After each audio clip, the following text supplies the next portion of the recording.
Good evening, this is HorseRacingNation.com handicapper Jared Horak with your video feature race of the week. This week's feature race for Sunday, April 3rd is going to be the 10th race from Gulfstream Park, the Grade 1 Florida Derby. 3-year-olds, they're going to be traveling a mile and an eighth on the main track. Let's break down the 8-horse field. There have been 24 races run at Gulfstream Park at a mile and an eighth at the current meet. The horses showing early pressing speed have been dominating, also breaking from inner posts. So we want a horse that's going to be up on the pace, probably breaking from one of the inside three posts. Probably be preferable. Probably on the outside post, Flashpoint is going to be the one that's going to go out and set the pace. He's had 2 lifetime starts, both around 1 turn. He's been impressive, but we'll have to see if he can get the whole 9 for a long distance. Sitting some good tactical trips, a Soldat and 2 Honor and Serve, breaking from post 1 and 2, and then Stay Thirsty as well, putting blinkers on, breaking from the middle. He's going to probably show some tactical speed, and then your late running threat is going to be dialed in. Now my top choice in here is going to be 2 Honor and Serve. In the Fountain of Youth Stakes, he was coming off of a layoff, breaking from an outer post that day. He ended up, it just looked like he was short. He stalked the pace, he was on even terms turning for home, and then in the final furlong, he just flattened out. He was beaten 7 lengths, ended up finishing 3rd. It just completely looked like a short horse that day. Since then, he's been working well. He's had 2 bullet works at Payson Park. Hasn't missed a beat. I think this time he's going to be much tighter. He's got a better post as well. Soldat breaking from the inside, who beat him in the Fountain of Youth. He's going to be all over that one. Actually, he may even be able to get the jump on that one today, and maybe pin him down on the inside. I see Flashpoint going out to the front, and I think if 2 Honor and Serve can track that one and keep Soldat pinned down on the inside, maybe he can get the first run, open up and hold off the late runners. Soldat, who did win the Fountain of Youth Stakes, he broke from post 1 that day in that 9 furlong race. Once again, he's in post 1, very advantageous, has good early pressing speed. He wired the field in the Fountain of Youth. He is versatile, doesn't have to be in front. I don't think he's going to be in front today. In his recent work, they've been working him in company and behind horses, trying to get him to relax and finish.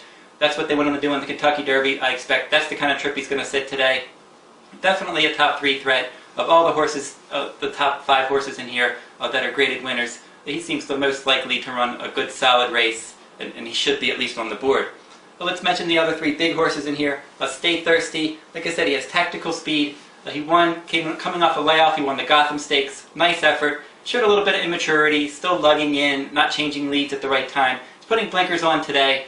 Maybe his immaturity makes him not quite ready to win this race. In the long term, I do like him. I think he's going to be better as he gets more experience and his distances increase. But right now, I think maybe he's a little bit vulnerable in this spot. But if he offers value, definitely maybe worth a play at 8 to 1. Dialed in, your late runner in here.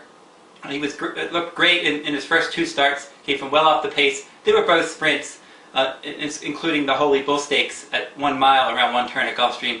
And then in his last race, a mile and an eighth, that was a prep race in the allowance ranks. He ended up getting no pace help. He was beaten by his stablemate. That was just a prep for this.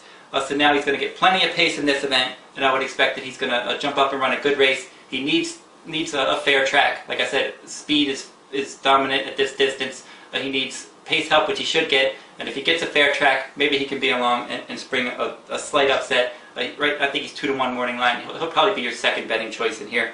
Flashpoint is the last one worth mentioning. As I said, 2 for 2 around 1 turn. He looked great in the Hutchinson. We'll have to see if he can jump up and run after 2 lifetime starts, jumping up and running against this quality company.